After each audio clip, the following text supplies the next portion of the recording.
Hi guys! Sa video na ito, alamin natin ang mga dahilan kung bakit marami ang nagsasabi na nanghihina sila or mabigat ang pakiramdam kahit na wala namang sakit.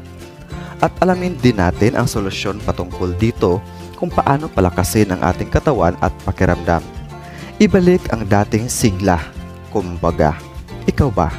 May idea ka ba kung bakit nanghihina o bumibigat ang pakiramdam ng isang tao? Gayong wala naman siyang iniindang sakit.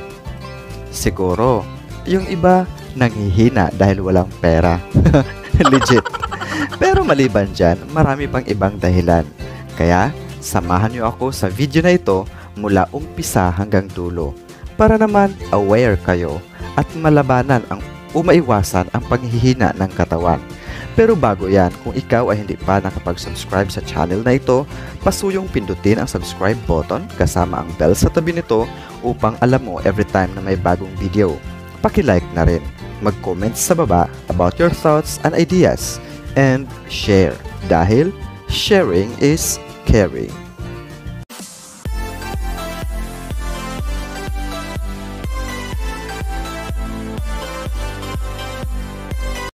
Welcome back to Nudsham TV. This is CJ, a content maker. At ngayon, umpisahan natin sa mga bagay na nagpapahina sa ating katawan o pakiramdam, gayong wala namang sakit na iniinda. At sundan natin sa mga bagay na nagpapalakas sa atin bilang solusyon sa isyong ito. Nang sa ganon ay maibalik ang dating sigla. At narito ang mga nagpapahina o nagpapabigat ng pakiramdam natin. Una, sugar. Ayon sa doktor na si Doc Atoy, ang isang kutsarang refined sugar ay nagpapahina ng ating katawan. Bakit? Dahil sa tuwing kinakain natin ito, pinapatulog ang ating immune system, which is pinakamahalaga sa ating katawan para malabanan ang sakit. Kaya nagkakaroon ng chance na pasukin ang katawan natin ng iba't ibang sakit dahil tulog ang sundalo sa katawan natin. Number 2. People pleasing. Yung tipong pinipilit mong magustuhan ka ng mga tao. Ginagawa mo na lahat-lahat para lang magustuhan o matanggap ka nila na umabot sa puntong nagmukha ka ng kawawa or uto-uto hanggang mauwi sa frustrations kaya nanghihina ka at lugmok. Number 3. Fear and doubt.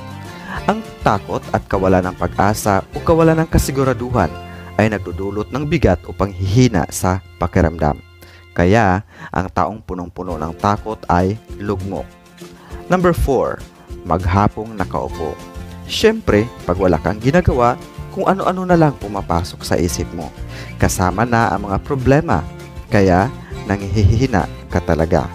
Kaya nga advisable na keep yourself busy. Lalo na sa mga broken-hearted para mabilis makamove on.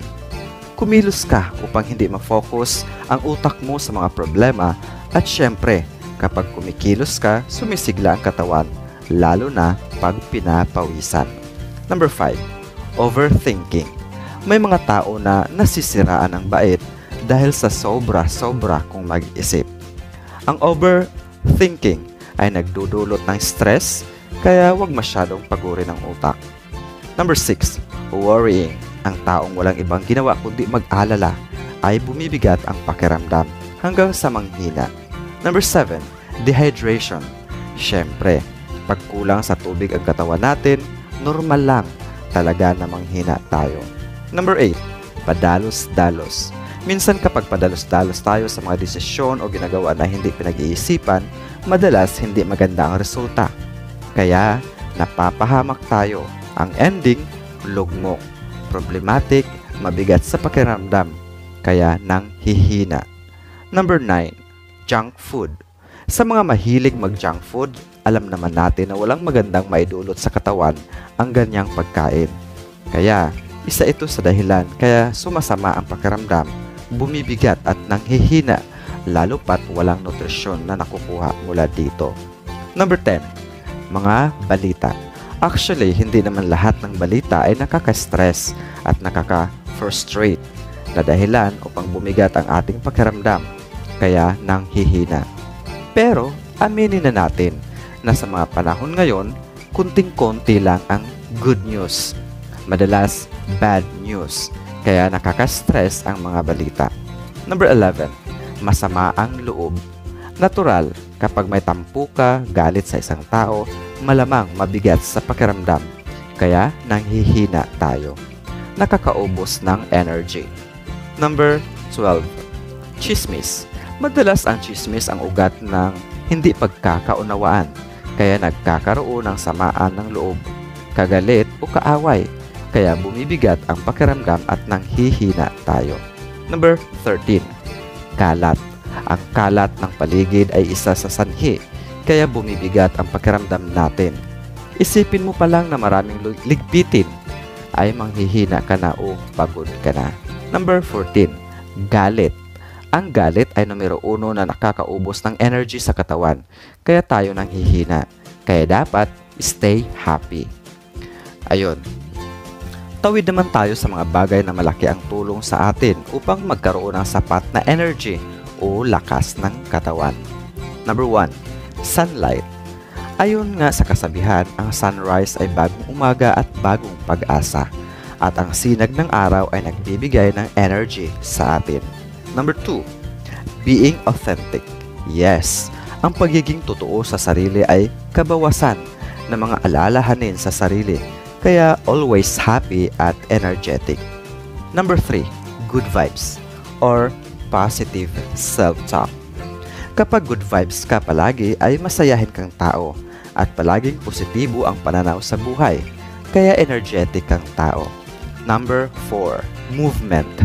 Ang isang tao na palaging nagpa-function ang katawan ay maganda ang blood flow, kaya maganda ang pakiramdam at sapat ang energy na taglay niya. Kaya nga advisable na mag-exercise palagi, di ba? Para laging may energy. Number 5, huwag mabuhay sa pangit na nakaraan.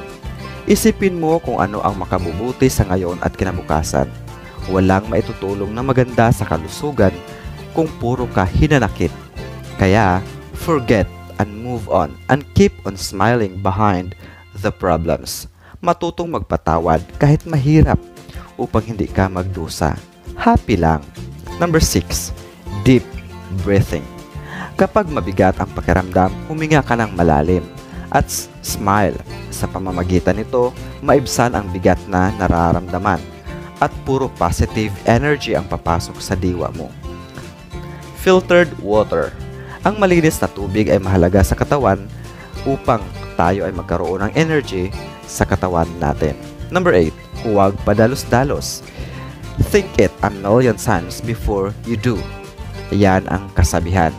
Lahat ng bagay o desisyon ay dapat talagang pinag-iisipang mabuti upang hindi mauwi sa problema at manatili ang sigla natin.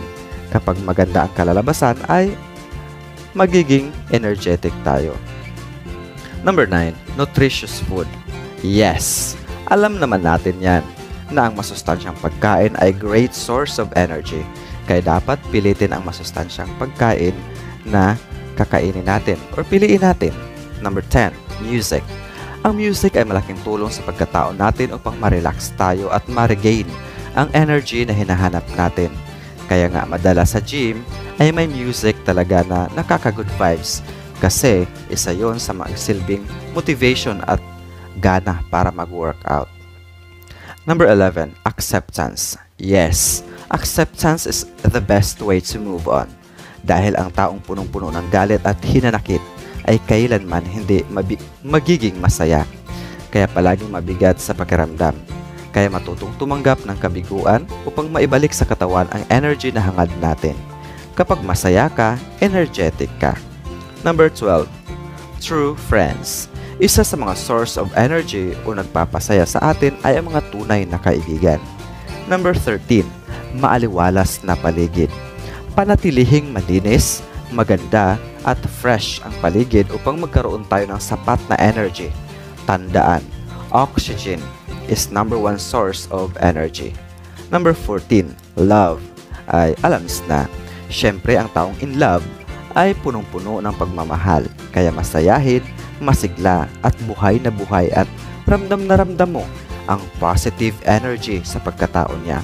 Kaya, stay in love. Sana all. Thank you and until next video.